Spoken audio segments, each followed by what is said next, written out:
Imagine if I told you that buried in a 2,000-year-old philosophy lies a psychological framework so powerful that it can literally rewire your brain to become immune to stress, anxiety, and emotional suffering.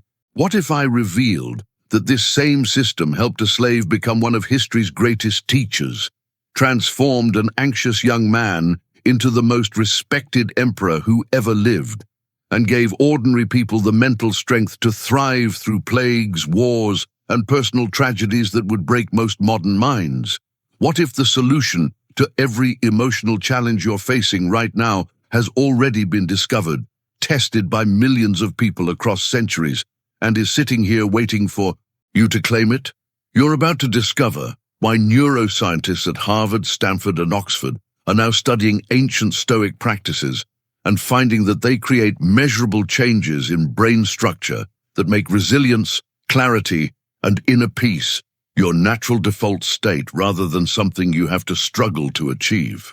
Before we dive into what might be the most life-changing 30 minutes you've ever experienced, if you're serious about transforming your mental strength and discovering the deepest secrets of human resilience, make sure to hit that subscribe button and ring the notification bell right now. I share advanced psychological and philosophical content every week that you won't find anywhere else.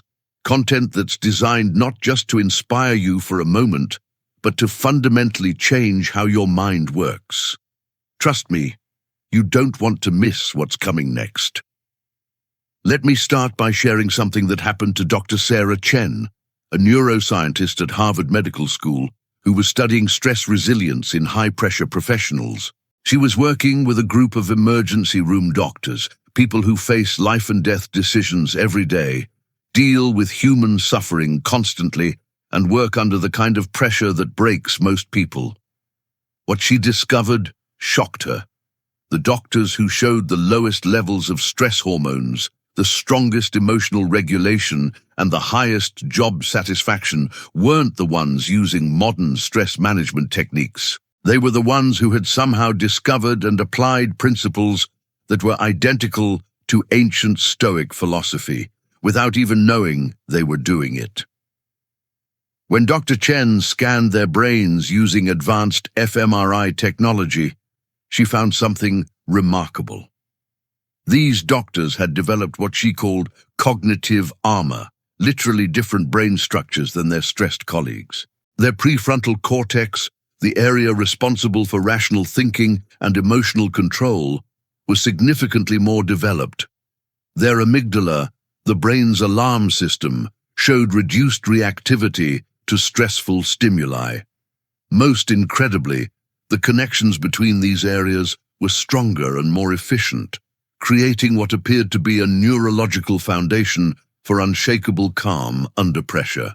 Intrigued by these findings, Dr. Chen began studying the specific mental practices these doctors used, and she realized they were unknowingly applying techniques that Stoic philosophers had systematized over 2 millennia ago. When she designed a study to teach these practices deliberately to other medical professionals, the results were so dramatic that her research became the foundation for what's now called cognitive resilience training, used by Navy SEALs, Fortune 500 executives, and elite athletes around the world.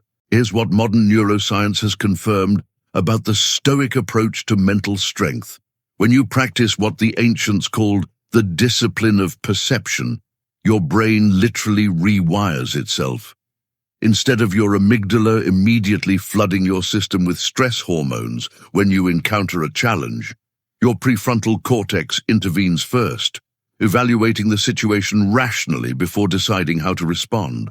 This creates what researchers call response flexibility, the ability to pause between stimulus and reaction and choose your response consciously rather than automatically.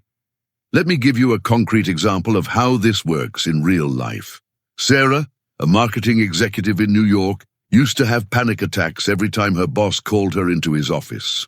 Her brain had learned to interpret these meetings as threats, flooding her system with adrenaline and cortisol before she even knew what the meeting was about. After learning Stoic principles, she developed a different response pattern. When her boss would call her in, instead of immediately catastrophizing, she would pause and ask herself 3 questions. What facts do I actually know about this situation? What assumptions am I making? What's the most rational way to respond based on reality rather than my fears? Within 6 weeks of practicing this approach, Sarah noticed that her anxiety had dramatically decreased. Brain scans would have shown that she had literally rewired her neural pathways, creating new connections that made calm, rational responses more automatic than panic reactions. This isn't positive thinking or wishful mantras. This is evidence-based neuroplasticity in action, guided by philosophical principles that were developed through centuries of careful observation of human psychology. The first foundational element of the Stoic mindset is what they called the dichotomy of control, and understanding this principle alone can eliminate probably 80% of your daily stress and frustration. The concept is simple but profound. At any given moment, everything in your experience falls into one of 2 categories. Either it's something you can influence through your choices and actions, or it's something completely outside your control. The Stoics discovered that human suffering comes almost entirely from wasting mental energy on things in the second category while neglecting things in the first. Modern cognitive psychology has validated this principle through decades of research. Dr. Martin Seligman's work on learned helplessness and later learned optimism showed that people who focus their attention and energy on factors within their influence develop what he calls explanatory resilience, the ability to bounce back from setbacks quickly and maintain their motivation even in difficult circumstances. People who focus primarily on factors outside their control develop patterns of thinking that make them vulnerable to depression, anxiety, and chronic stress. Let me show you how this works with a practical example that probably happens in your life regularly. You're driving to an important meeting and you get stuck in unexpected traffic. Your immediate reaction might be frustration, anxiety about being late, anger at other drivers, or stress about how this will affect your day. All of this mental energy is being directed towards something completely outside your control, the traffic situation itself. A person trained in Stoic thinking would immediately sort this experience differently. They would recognize that the traffic is outside their control and therefore not worth emotional energy. Instead, they would focus on what they can control. They can call ahead to let people know they might be late. They can use the time in traffic to mentally prepare for the meeting. They can practice patience and emotional regulation, or they can simply choose to remain calm and accept the situation gracefully. This isn't about being passive or not caring about outcomes. It's about directing your mental energy only toward areas where it can actually make a difference. The neurological benefits of this approach are remarkable. When you consistently practice focusing only on what you can control, your brain stops wasting energy on anxiety-producing what-if scenarios and stress-inducing attempts to mentally control uncontrollable situations. Instead, it develops stronger neural pathways for problem-solving, creative thinking, and emotional regulation. You literally become calmer, clearer, and more effective in all areas of your life. The second crucial element is what Stoics called preferred indifference, and this concept can completely transform your relationship with success, failure, and everything that happens to you. Preferred indifference are things that are naturally preferable but don't determine your worth or happiness. Health is preferable to sickness. Wealth is preferable to poverty, and success is preferable to failure. But none of these things make you a better or worse person, and none of them should be the foundation of your self-worth or emotional stability. Dr.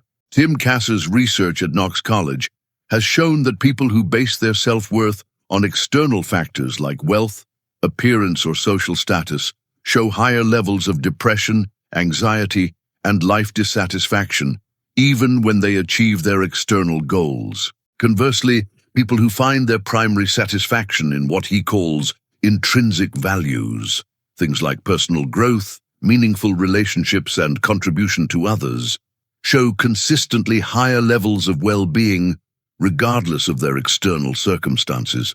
Here's a real-world example of how understanding preferred indifference can change your life. Mark, a software engineer, had always measured his worth by his salary and job title. When he got promoted, he felt great about himself. When he didn't get the raise he expected, he felt like a failure. His entire emotional state was tied to external circumstances that were largely beyond his control, influenced by company budgets, market conditions, and his boss's decisions. After learning about preferred indifference, Mark developed a different relationship with his career success. He still worked hard and pursued promotions because financial success and professional recognition are naturally preferable, but he stopped making his sense of worth dependent on achieving them. Instead, he found his primary satisfaction in the quality of his work, the skills he was developing, the problems he was solving, and the value he was creating for his team. This shift made him paradoxically more successful at work, because he was no longer paralyzed by the fear of failure or driven by desperate need for external validation.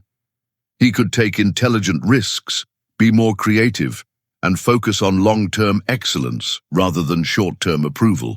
The third transformative element is the Stoic practice of obstacle as the way, which has been validated by modern research on post-traumatic growth and adversarial resilience. Instead of viewing challenges, setbacks, and difficulties as obstacles to your happiness and success, Stoicism teaches you to see them as the raw material for developing strength, wisdom, and character.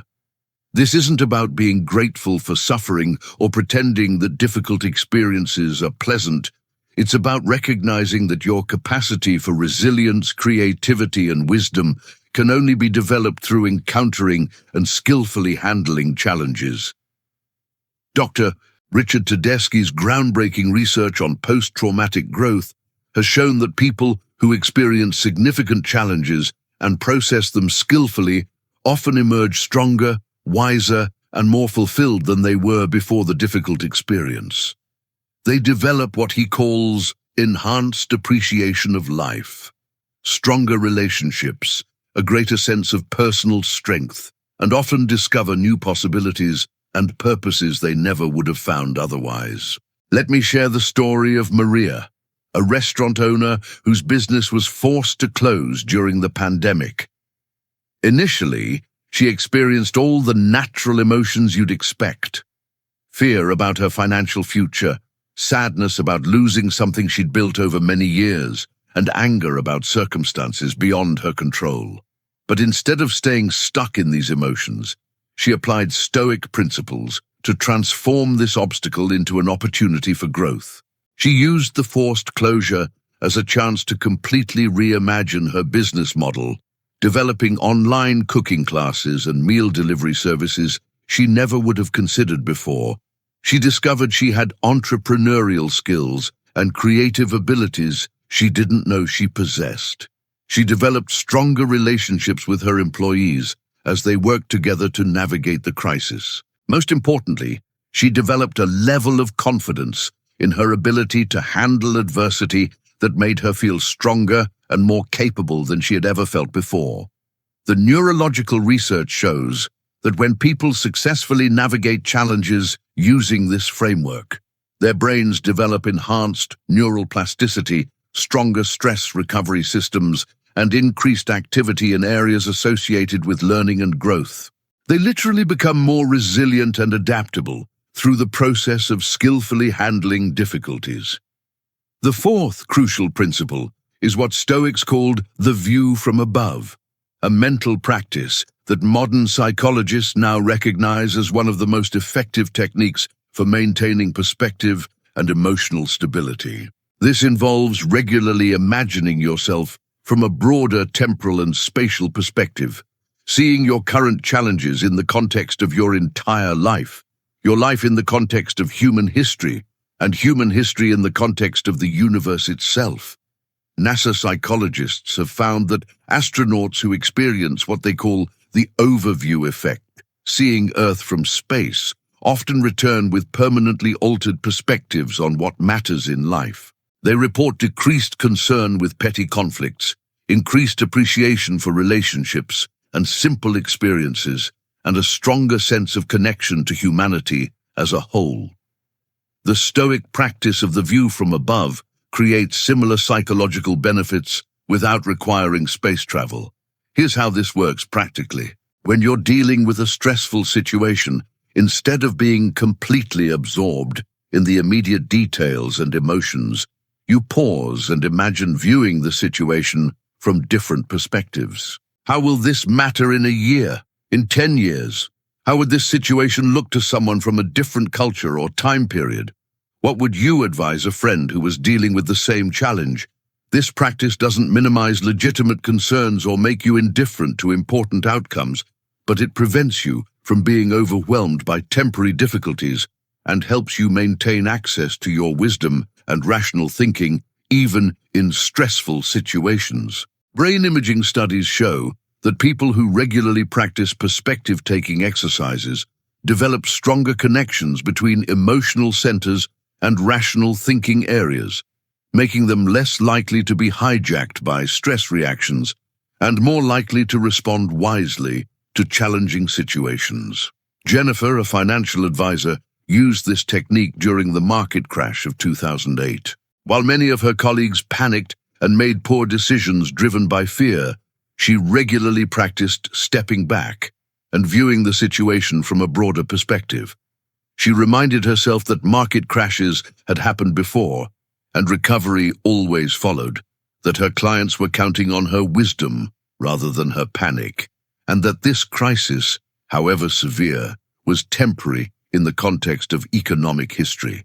This perspective allowed her to provide calm, rational guidance to her clients, many of whom later credited her steady leadership during the crisis as one of the most valuable services she ever provided.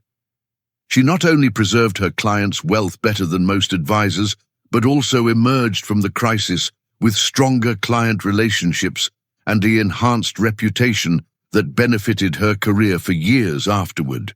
The fifth transformational element is the Stoic understanding of emotions as judgments rather than automatic reactions. Modern cognitive behavioral therapy is based largely on this insight, but the Stoics developed it in much greater depth.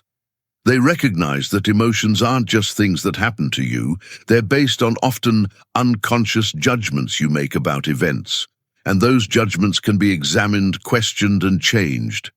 Dr. Aaron Beck's research on cognitive therapy has shown that people who learn to identify and modify the thought patterns underlying their emotions can achieve dramatic improvements in mood, behavior, and life satisfaction. The Stoic approach goes even deeper, teaching you to catch these judgments in real time and replace unhelpful patterns with more accurate and useful ways of interpreting your experience. For instance, when someone criticizes your work and you feel angry, you're not just responding to their words, you're making judgments like, they shouldn't have said that, they don't understand my efforts, or they're attacking my competence. When you learn to catch these automatic judgments, you can evaluate them objectively. Is their criticism accurate? Is there something valuable in their feedback, even if it was delivered harshly? Are you interpreting their words through the lens of your own insecurities rather than their actual intent?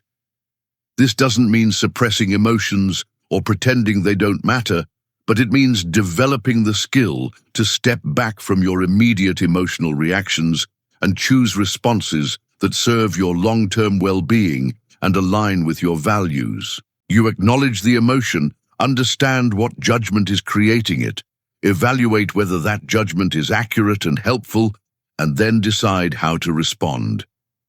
David, a project manager, used to get extremely frustrated when team members missed deadlines. His automatic judgments were, they don't respect my authority, they're being irresponsible, and this reflects poorly on my leadership. These judgments created anger, that made him less effective at actually solving the problem and damaged his relationships with his team. After learning to examine his emotional reactions, David developed a different approach.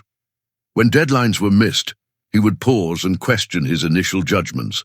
Often he discovered that team members were struggling with unclear requirements, competing priorities, or personal challenges they hadn't felt comfortable discussing. By responding with curiosity rather than anger, he was able to address the real underlying issues, improve his team's performance, and build stronger working relationships. The sixth principle is what Stoics called Sympatheia, the recognition that all human beings are part of one interconnected community. Modern research on mirror neurons and emotional contagion has confirmed that we're neurologically wired for empathy and connection, and that our individual well-being is intimately connected to the well-being of others around us. Studies by Dr. Stephanie Brown at the University of Michigan have shown that people who regularly help others live longer, have stronger immune systems, and report higher levels of life satisfaction than those who focus primarily on their own needs. The neurological explanation is that acts of kindness and service activate reward centers in the brain while reducing activity in areas associated with stress and depression. The Stoic practice of Sympatheia involves actively looking for opportunities to contribute to others' well-being while recognizing that difficult people are usually acting from their own pain, fear, or confusion rather than malicious intent. This perspective transforms potentially frustrating interactions into opportunities for compassion and service. Lisa, a customer service representative, used to find her job extremely stressful because she dealt with angry customers all day. After learning about Sympatheia, she began approaching difficult customers with curiosity about what underlying need or frustration was driving their behavior. Instead of taking their anger personally, she started seeing herself as someone who could potentially solve their problems and improve their day. This shift not only made her work more enjoyable, but also made her significantly more effective. Customers responded much better to her genuine concern than they had to her defensive reactions, and she began receiving commendations for her exceptional service. Her job became a source of satisfaction rather than stress because she had found a way to serve others through it. The seventh crucial element is the Stoic practice of voluntary discomfort, deliberately choosing small hardships to build psychological resilience and reduce your dependence on comfort and convenience. Modern research on hormesis shows that controlled exposure to mild stressors actually strengthens biological and psychological systems, making them more resilient to future challenges. Dr. Rhonda Patrick's research on heat shock proteins demonstrates that regular exposure to heat through saunas creates biological adaptations that improve stress resilience, immune function, and longevity. Similar research on cold exposure shows comparable benefits. The Stoic practice of voluntary discomfort applies this same principle to psychological development.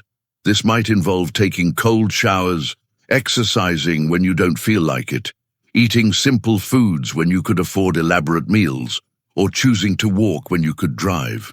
The purpose isn't masochism or self-punishment, but building confidence in your ability to be content with less and handle discomfort gracefully. When you've voluntarily chosen small discomforts, you're much better prepared for the involuntary discomforts that life inevitably brings.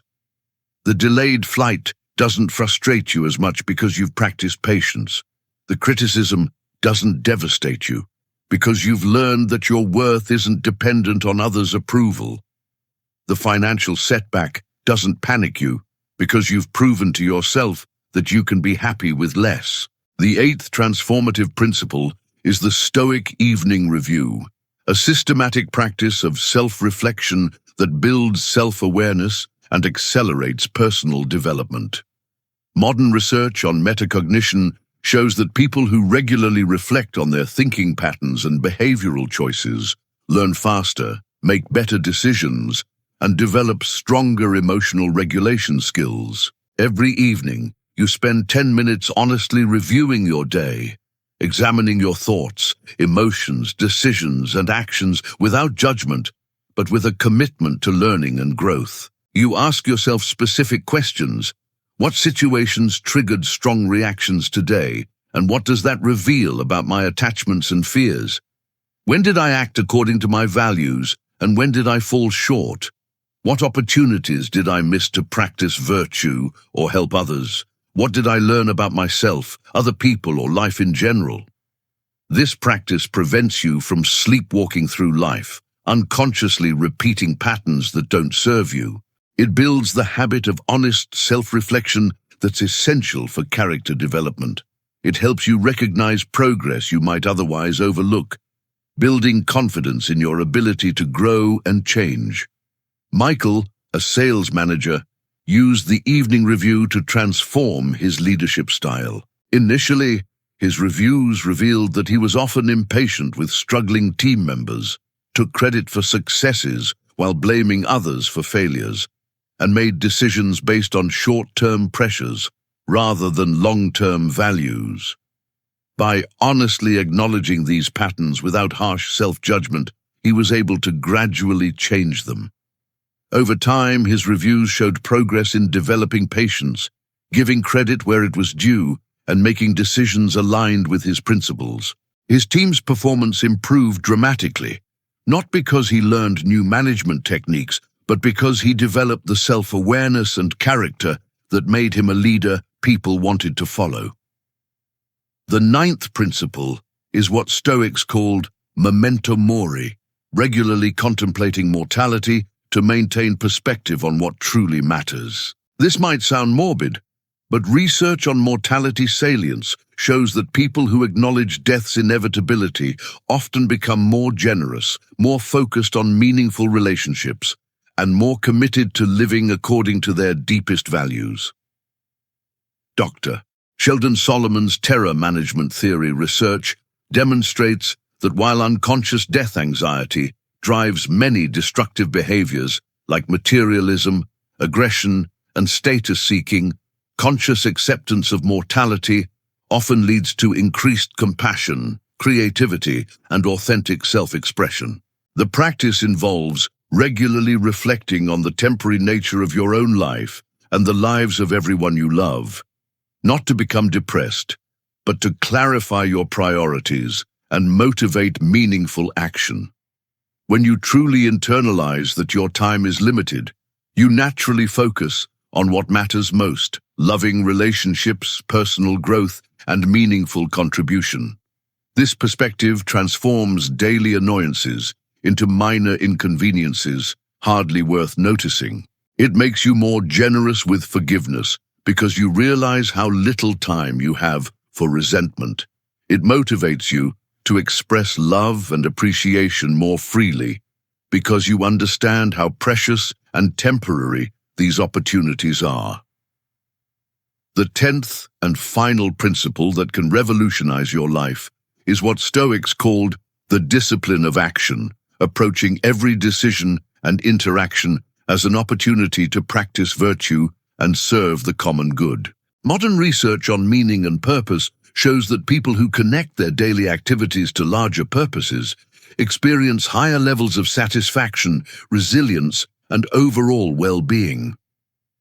Dr. Viktor Frankl's work with Holocaust survivors revealed that people who maintained a sense of purpose and meaning could endure almost unimaginable hardships, while those who lost their sense of meaning quickly succumbed to despair. This finding has been validated by decades of subsequent research showing that purpose is one of the strongest predictors of psychological resilience and life satisfaction.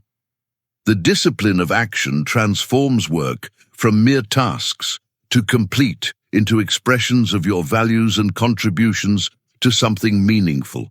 It transforms relationships from transactional exchanges into opportunities for love and service. It transforms daily challenges from obstacles to your happiness into chances to develop and demonstrate character. When you approach each interaction asking, How can I serve the greater good in this situation? And what virtues can I practice here? Your entire experience of life changes. You wake up each day not asking, what can I get, but what can I give? This shift doesn't require you to sacrifice your own needs or become a martyr, but it connects your individual actions to purposes larger than yourself, creating the kind of meaning and satisfaction that no external achievement can provide. As we reach the conclusion of this journey through the deepest principles of human resilience and wisdom, I want you to understand something profound. You've just been given access to a complete system for human flourishing that has been tested by every conceivable form of adversity for over 2,000 years and has never failed those who truly applied it. These aren't philosophical abstractions or academic theories. These are practical tools that can transform your daily experience starting immediately. The remarkable thing about Stoic philosophy is that it doesn't require you to change your external circumstances to begin experiencing its benefits. You don't need to quit your job, move to a different city, or wait for better conditions. You can start applying these principles right now in whatever situation you're currently facing, with whatever resources you currently have. Every challenge you encounter from this moment forward can become an opportunity to practice these skills and build your psychological strength. Every difficult person you meet can become a chance to develop patience and understanding. Every setback you experience can become raw material for building resilience and wisdom. Every ordinary day can become an opportunity to practice virtue and contribute something meaningful to the world. The transformation doesn't happen overnight, but it begins immediately. Each time you pause before reacting emotionally, you're strengthening neural pathways for rational response. Each time you focus on what you can control instead of what you can't, you're building practical wisdom. Each time you choose to respond with kindness instead of defensiveness, you're developing character that no external circumstance can take away from you. You now possess the same mental tools that enabled Marcus Aurelius to lead with wisdom through impossible challenges, that gave Epictetus the strength to find freedom even in slavery, and that allowed Seneca to maintain his principles even when facing execution. These tools are not theoretical concepts, but practical skills that you can develop through consistent practice and application. The question isn't whether these principles work. 20 centuries of human experience has proven their effectiveness beyond any doubt. The question is whether you're ready to begin the most important training of your life, the development of unshakable inner strength, profound wisdom, and the kind of character that makes you a source of stability and inspiration for everyone around you. Your journey toward emotional mastery and authentic fulfillment begins with the very next choice you make. Will you react automatically to whatever happens next, or will you pause and choose your response consciously? Will you focus on what's outside your control, or will you direct your energy toward what you can actually influence? Will you let circumstances determine your emotional state, or will you maintain your inner peace regardless of what's happening around you? The power to transform your life completely is already within you, waiting to be activated by your commitment to wisdom, virtue, and the relentless pursuit of your highest potential. The ancient Stoics have shown you the way. Modern science has validated their insights. The only remaining question is whether you'll take the first step on the path that leads to genuine freedom, lasting peace, and the kind of life that makes every challenge worth facing and every day worth living.